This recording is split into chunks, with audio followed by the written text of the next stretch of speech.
when I read a script, you know, it's really character and story that I'm really analyzing, and ideally it's a character that, you know, I haven't played before and gives me a chance to, you know, try to explore something new, and a story that I'm excited by, that I'd want to go see as a you know, movie-going, you know, audience member.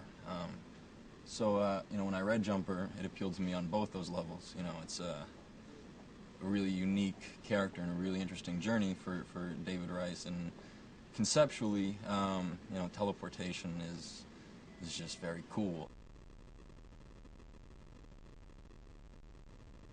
He's sort of your run-of-the-mill, average, all-American, you know, easygoing guy. You know, he then is sort of forced into becoming this sort of reluctant hero, I guess, you know, and that, you know, sort of transformation is one that he resists all the while. You know, he doesn't want this responsibility. He doesn't want to, you know, fight in any war. He just wants to be left alone for the most part. And so, you know, the events around him force him to sort of grow up a bit, and stop running away from all of his problems, because it's so easy for him. You know, that's sort of his superpower. He has, you know, the ability to run away better than anybody else. He's sort of caught in an unusual predicament. He falls through the ice on a riverbed, and is sort of trapped in the rushing current. And you know, out of desperation, you know, he's fighting, trying to figure out what he's going to do, and then, you know, all of a sudden he's in the public library, and doesn't know how he got there, what the heck happened, doesn't know if he just dreamt the whole thing, and then it's, you know, a process of it happening again to him and again to him, that he realizes that it's actually an ability that he's developed, and that's how he, you know, discovers that he can teleport. There are rules, you know, to teleportation, to jumping. You have to, one, have been there before, or have it within eyesight. You can't just jump to some place that, you know, you've seen a picture of, or some place that you know, you've seen on TV. You have to have either been there or see it. Outside of that, you know, there are no rules.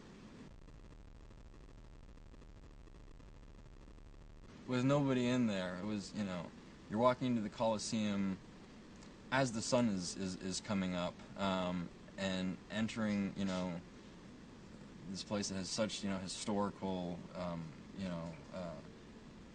know, greatness, and you walk in there and you have the whole thing to yourselves, and it was just a very sort of magical feeling. You know, definitely not your typical day at work.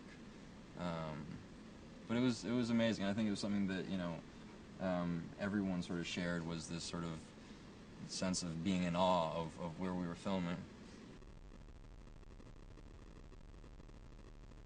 They put me in the boxing gym trying to teach me how to fight. I had to take scuba diving lessons because there's a whole, you know, underwater portion to the movie. But for the most part, I just really had to prepare myself for the beating that I was about to take for the next, you know, half a year.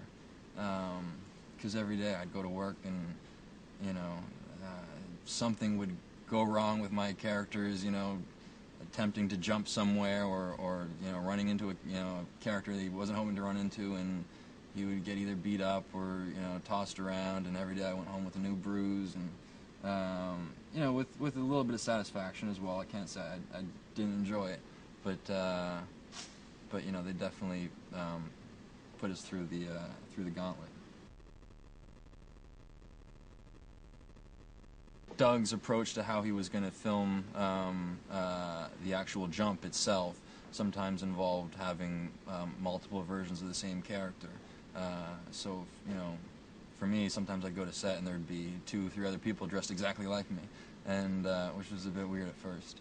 But it meant that, you know, Doug, in sort of one take, could film me in one place doing one thing, and then, you know, when I go to jump, he can, swish pan across to a different version of the same character, on his back walking away, and it'll be a seamless shot.